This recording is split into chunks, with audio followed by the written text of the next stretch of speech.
Hello, I'm Teresha Young, relationship master coach, and welcome to Real-ationship Talk. Ghosting. Firstly, let me just say this can be such a cowardly act. Of course, there's context, but for the most part, somebody suddenly cuts off the relationship, suddenly calls it to an end, or the encounter, the connection that you have, by suddenly cutting off the communication without warning or explanation. Sometimes it takes the form of blocking somebody on WhatsApp, if that's a platform that you're using, social media. It could be not replying to messages or telephone calls, or sometimes, even if you're out in public, it could be outright ignoring the person. Whatever form it takes, it can be hugely devastating and painful because you've invested so much time, so much energy and emotions into building a connection with somebody for them to just disappear with no regards to your feelings, leaving you confused and in pain. And this is the topic for this week's video, where I have been asked, how do I cope with being ghosted? I met a few guys over the last few months online via dating apps. The conversation starts off great, and then it typically moves on to voice notes and then video calls. However, I'm finding that the messages start to slowly stop. When I notice this change, I have a feeling what is going to happen, although it doesn't make it easier. Then boom, they've gone. They've ghosted me, and it's so hurtful. It makes me fearful to even start again. Why do people do this? And how can I cope with being ghosted? All of those feelings that you stated there is completely valid.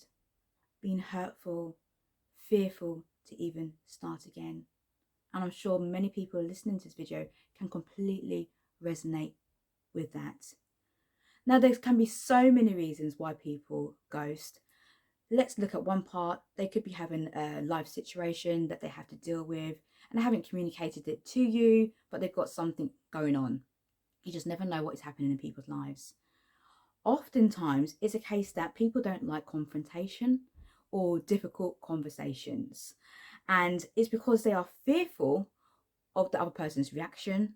They don't want to hurt somebody's feelings, all of these other things that they feel they're doing you a favor about, but really is their own insecurities and fear about having an open, honest conversation. And for some, it just feels easier to disappear rather than telling the truth. Doesn't make it right, but it just feels easier for them to do so. And sometimes they do it because it's a habitual thing. Now, you said that you've been meeting these people online, and you can imagine that there's quite a wide pool of people that they could be talking to. So either they're overwhelmed with conversation, they don't even know where to start because they're talking to too many people. Or it could be a case of there's an interesting conversation that they're having with somebody and they've just focused on that. Again, it's all about communication, right? They could tell you that, of course, maybe you're not quite a match in this conversation. Just find a way to tell you rather than ghosting completely. Sometimes they want to preserve their image as a good person. So if they were to tell you that they no longer wanted to have a conversation with you and they wanted to build up this connection with you, they didn't want to meet up with you, that may reflect badly upon them. So it could be an ego thing, one of the reasons why, possibly. And then also, some people think they're still creating an opening for them to come back in, because if they leave without any explanation, it might be easier for them to return a bit later. That's just a few reasons why they might do it. Doesn't make it right, but just a little bit of context because you have asked why they might do it. Now, how do you cope with being ghosted? Because as I mentioned before at the start of this video, it can leave you feeling disappointed, you said fearful, pained, hurt by the situation, confused, why had this happened, even asking yourself, what is wrong with me? Am I not desirable enough? And all of these things that can come to question your self-esteem.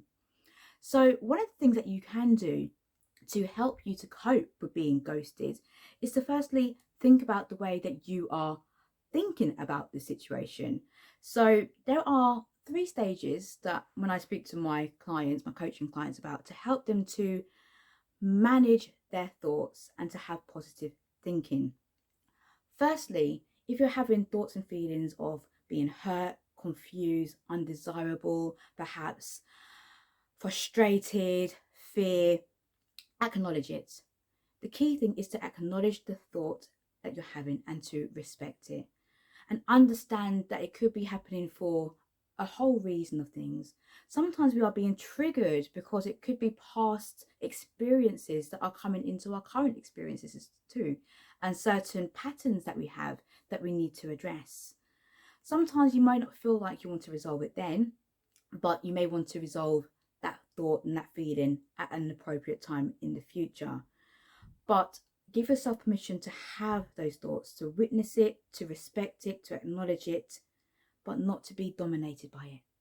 That's the first stage. The second stage is to change your state by making a conscious decision to focus on something positive. Now, it could be something that you enjoy. Gratitude is a great practice to adopt when you want to shift your vibration and your thoughts, your feelings, and your emotions to a better feeling state. Then it doesn't mean that you are putting a plaster over the wound, but certainly is a healing process that you can do at that time, so that when you are able to manage that negative thought, feeling, and emotion in the future, you can come back to it. The third stage is to come back to the way that you are feeling, to carry out your promise that you are going to deal with the negative thought, feeling, and emotion that you are having at that time. Now, the reason why it's important that you come back to yourself is because you are building up trust within yourself, that you are going to deal with the issue at an appropriate time. If you fail to do so, then you're not going to believe in yourself the next time. So that's the 3 stages of adopting positive thinking. So what do you do when you come back to that negative thought, feeling, and emotion? You've done your gratitude practice and you still might be feeling a little bit wobbly. What can you do? Well, there's a great visualization practice that I use with my coaching clients that I would like to share with you today as well, just to help you to shift your awareness about how you are feeling. So here goes.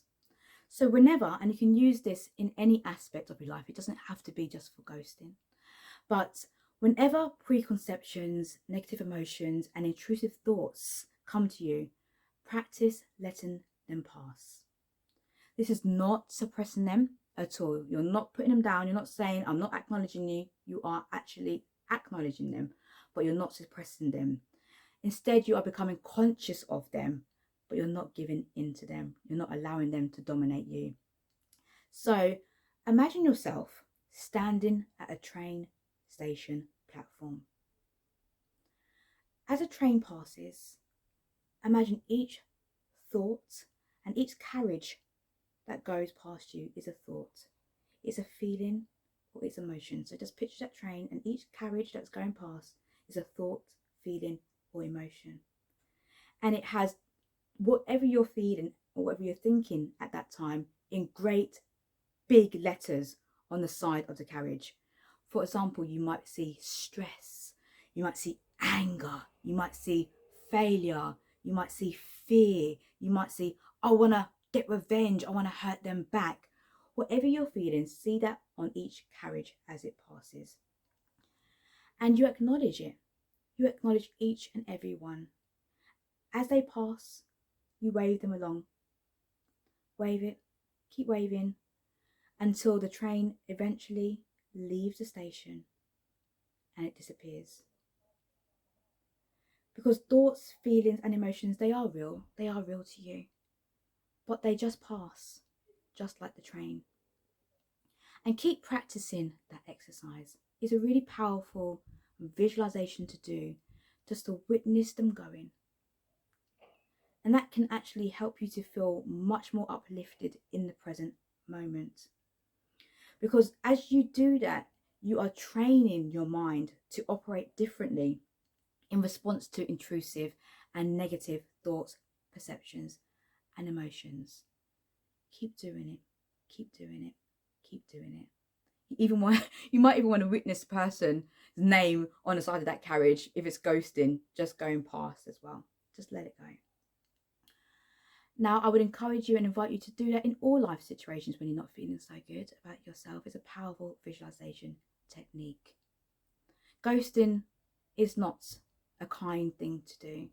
There's reasons why people do it, but equally it's the way that you cope with it, it's the way that you manage that's going to put you in an empowering state so that you are confident, that you are empowered, and you feel worthy of going back out there and still being resilient enough to be in the dating scene. Because remember, your right person is there and you are attracting them. And even in that ghosting situation, you may just say to that person, I send you away with love and I wish you the best in love. And just let it go. Just let it pass so that you shift your love vibration. I truly hope that that has been helpful for you and for everybody who has been watching this video. And if you're sitting here thinking, there's many situations that I would benefit from shifting my vibration, shifting my thoughts, my feelings and emotions, and you want to reach out to me directly, by all means do so. You can visit my website www.tereshayoung.com, where you can book in a private session with me, or you can DM me. You can find me across all social media platforms as Teresha Young. Until the next video, take great care of yourself and other people too.